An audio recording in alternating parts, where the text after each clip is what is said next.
Nous, on a créé avec mon associé Jean-Benoît Bévin la maison d'édition La Nouvelle Bleue en 2020. Alors, c'est pas le début réellement de notre aventure d'éditeur. On avait commencé un petit peu à la One Again en 2017 avec une revue que sans doute certains bibliothécaires connaissent, qui s'appelle la revue Il, qui était justement effectivement une revue plutôt axée sur les terres, enfin les terres maritimes, on va dire, sur le monde maritime, mais vu des territoires insulaires. Et l'idée étant de se dire pour différentes raisons, on connaît assez bien les gens sur les îles en Bretagne et on trouvait que ce qu'on pouvait voir, soit chez les éditeurs de l'époque ou bien en presse, etc., était quand même assez formaté et un peu stéréotypé. Et donc on avait envie de raconter autre chose, de raconter en fait la vraie vie des gens sur les îles. Donc on est parti sur un modèle de revue photographique, un peu comme à l'époque euh, zut, j'ai 180 degrés dans la tête, mais c'est pas du tout ça, 6 mois, qui était une revue de reportage photographique. Donc l'idée, c'était de missionner des photographes sur 2, 3, 4, 5 jours sur place, sur chacune des îles, sur les thématiques de vie quotidienne. Donc on a fait 7 numéros comme ça. J'en ai un là. Hop, alors c'est ce qu'on appelait des MOOC à l'époque, hein. Donc voilà, ça ressemble à ça avec une couverture un peu souple, un graphisme assez poussé. On a essayé de travailler l'objet un maximum à l'époque, et c'est ce qui nous a permis en fait de. Donc là, on est sur les cyclistes de Belle-Île, vous voyez, donc c'est quand même des sujets aussi différents que les cyclistes de Belle-Île, que les pompiers de Bréa, que le curé de Bas et de Belle-Île, enfin, etc. Et des choses, donc des sujets toujours très, très, très photographiques, et c'est devenu un petit peu le mot-clé des éditions de Nouvelle Bleue, c'est qu'on est d'abord et avant tout une maison d'édition de livres illustrés. On ne fait pas encore ni roman, ni monographie, ni d'essai, ni tout ça. On ne se sent pas encore tout à fait légitime. Donc on est vraiment beaucoup plus sur du beau livre illustré sur la Bretagne. Euh, Après, on en a fait 7 des revues comme ça. Et en 2019, il y a un monsieur qui s'appelle Lucien Gouron, qui était groisillon, donc un insulaire, critique culinaire, un grand gastronome, et c'est lui qui était chargé pendant longtemps de toutes les fiches recettes de Bretagne Magazine. Donc ce monsieur nous a contactés en nous disant, voilà, je connais la revue Île, j'aime beaucoup ce que vous avez fait autour des îles, et j'aimerais faire un livre à partir de tout ce que je connais sur la Bretagne et sur la gastronomie et la cuisine bretonne. Et si ça vous intéresse, j'aimerais faire ça avec vous. On a fait ce livre à table que sûrement beaucoup de libraires connaissent, qui fait partie d'une collection de 3 livres sur la gastronomie bretonne. Et c'est ce livre réellement qui nous a mis le pied à l'étrier, qui nous a fait nous décider, avec Jean-Benoît, nous lancer dans cette aventure. Donc on a créé la Nouvelle Bleue après la publication de À table, qui a été publiée pas à compte d'auteur, faut pas exagérer, mais comment dire, en tant que produit associé comment dire, aux établissements qu'on avait déjà de chacun de notre côté, Jean-Benoît et moi. Voilà, donc depuis à table, on a à peu près, je pense maintenant, une quarantaine de livres en catalogue. On fait entre 5 et 7 livres par an, donc pas beaucoup de livres, hein. On va pas concurrencer les gros que tout le monde connaît. L'idée n'est pas de faire 40 livres par an, on n'y arriverait pas de toute façon. Et l'idée, par contre, c'est de s'entourer. Donc, on reste à deux, il y a Jean-Benoît et moi. On s'est partagé les différents postes inhérents à une maison d'édition. Et autour de nous gravitent des graphistes, des maquettistes, des auteurs, des dessinateurs, des illustrateurs, qui soit nous proposent des sujets, soit qu'on va chercher en fonction de sujets que nous, on a envie de réaliser. Donc là, je dirais que à 80% des livres qu'on fait, ce sont des livres qu'on conçoit du début à la fin, et il y a 20% des livres qui nous sont proposés par des auteurs. Voilà. Euh, pour revenir un petit peu, alors comme vous le disiez tout à l'heure, nous, on n'est pas à proprement parler une maison d'édition spécialisée dans les mondes marins, hein. Voilà. On a été amené à faire du culinaire un peu par la force des choses. Et maintenant, notre catalogue culinaire représente environ 80%, 70% peut-être quand même, 70% de nos livres. Et dans ce cadre-là, par exemple, on a réalisé un recette des îles bretonnes qui pourrait effectivement s'intégrer dans la thématique mer et océan, parce que là, on est vraiment sur une enquête sur la manière dont on s'alimente sur les îles bretonnes. Donc là, le maritime est prépondérant. On a aussi un livre qui est sorti il y a un an maintenant qui s'appelle Il est bon mon poisson et en plus il est pas cher qu'on a réalisé. Alors pour le coup, typiquement, ce livre-là, bah, c'est nous qui avons eu l'idée de travailler sur les poissons dits non nobles pour participer à la non-pression, je dirais, sur les variétés en tension.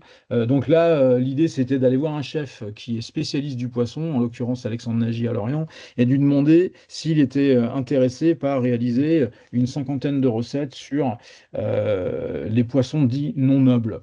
Voilà. Donc, on a encore dans l'esprit maritime un livre qui est sorti en fin d'année qui s'appelle Baiser d'H2O. Là, c'est un petit peu la même chose. Moi, dans ma vie d'avant, j'étais iconographe pour une revue bretonne. J'ai donc, à travers ce métier, j'ai rencontré beaucoup de photographes et je suis resté en contact avec eux. Et j'avais rencontré à l'époque Erwan Amis, que certains connaissent peut-être, qui est photographe au CNRS, plongeur scientifique pour le CNRS à Brest et qui travaille sur les mers bretonnes depuis 25 ans pratiquement. Donc là, vous avez en fait le condensé de 25 années de photographie sous-marine, alors non pas de la photographie, on va dire de loisir, mais vraiment de la photographie réalisée à but scientifique. Donc les images sont magnifiques, mais au-delà de ça, vous allez avoir à la fin un lexique qui explique pourquoi la variété photographiée est intéressante, quel est le fond, voilà, c'est vraiment la part belle est donnée aux images, quoi. C'est vraiment des images, des images, des images et avec des textes concis sur l'intérêt scientifique de chacune des espèces qui est montré. Si on continue sur le monde maritime, on a une petite collection sur les ports bretons qu'on a commencé avec le livre À sec de Gérard Daris, qui est un illustrateur lorientais. Et là, l'idée, c'était, c'est un monsieur qui était architecte paysagiste, donc quelqu'un qui dessine extrêmement bien, qui est le président des Urban Sketchers de Lorient. Et donc, lui, sa spécialité, disons, c'est la réalisation de dessins sur le vif en 1 heure de temps. Donc là, il s'est intéressé aux bateaux qui étaient sur les aires de réparation navale. Il y a principalement Lorient, mais on retrouve aussi Saint-Malo, on retrouve aussi le Légué. On retrouve aussi Brest, on retrouve le Guilvinec. Et l'idée, c'est d'avoir des sortes de portraits de bateaux avec à chaque fois un texte concis et précis qui lui a été rapporté soit par l'armateur, soit par l'équipage, soit par des gens qui ont connu très bien les bateaux en question. Donc là, on a tout type de bateaux, hein. On est à la fois sur du bateau de travail, du bateau de loisirs, bateau de course. Et ce premier livre qui date de 2021, il me semble, quelque chose comme ça, 23, pardon, non, de 2023, a donné suite à un second livre dans le même esprit, qui, lui, va s'inscrire dans une série et qui s'appelle L'Orient en aquarelle. Donc là, c'est vraiment un regard d'architecte sur la spécificité lorientaise des bâtiments qu'on y trouve. Et là, l'intérêt, c'est que lui, étant architecte, il connaît tout ça par cœur et le livre est absolument, enfin, est assez, est à la fois très très beau et à la fois très précis d'un point de vue, entre guillemets, je dirais, scientifique. Et ce livre fonctionnait pas trop mal. Et excusez-moi, ça sonne dans tous les sens. Et on a décidé d'en faire une série. Donc, il est en train de travailler actuellement sur Brest en 50 aquarelles. Et on a un autre auteur avec qui on va sortir au printemps, là, le Saint-Nazaire en 50 aquarelles. Donc, l'idée, là, c'est de faire un travail sur les cités reconstruites d'après-guerre à la manière d'un aquarelliste.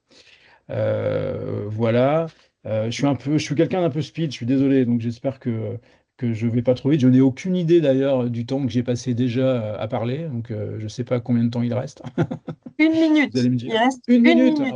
Ah bah comme quoi, j'ai pas été si mauvais que ça. Ok.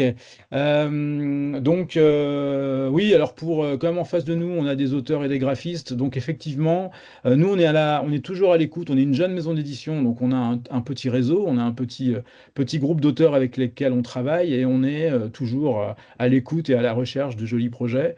Voilà, tout en sachant qu'on a une trésor qui nous permet de faire 5-6 livres par an, pas beaucoup plus, et qu'on a à peu près un catalogue qui est bouclé, enfin, on va dire un agenda de parution qui se boucle à peu près un an à l'avance. Donc là, on est calé sur l'année 2026, évidemment, et on travaille sur 2027. Voilà ce que je peux dire sur la Nouvelle Bleue. Et si ça vous intéresse, je crois qu'en partage, vous avez le site de la Nouvelle Bleue qui est disponible. Vu qu'il reste quelques secondes sur ce temps imparti, on a une petite question dans le chat. En Ouais. termes de sujet, vous êtes ouvert à tout tant que ça a un lien avec la mer et ou la Bretagne. Est-ce bien cela? Alors, on est ouvert à tout tant que c'est un lien avec la Bretagne. Mer, terre, les gens, voilà, c'est la Bretagne. Parce que voilà, oui, vous nous avez demandé de revenir 2 minutes 30 sur la manière dont on se diffuse. Oui, c'est important. Nous, on s'est toujours autodiffusé. On a pris le parti de s'autodiffuser depuis le début. Donc, on a un réseau de à peu près 400, 450 points de vente en Bretagne. On ne fait que des livres sur la Bretagne parce que justement, on s'autodiffuse et que d'aller essayer de se diffuser par soi-même ailleurs qu'en Bretagne, c'est très compliqué. Par contre, on répond aux commandes de libraires partout ailleurs et de bibliothèques partout ailleurs en France. Mais oui, oui, notre terrain de jeu, c'est la Bretagne.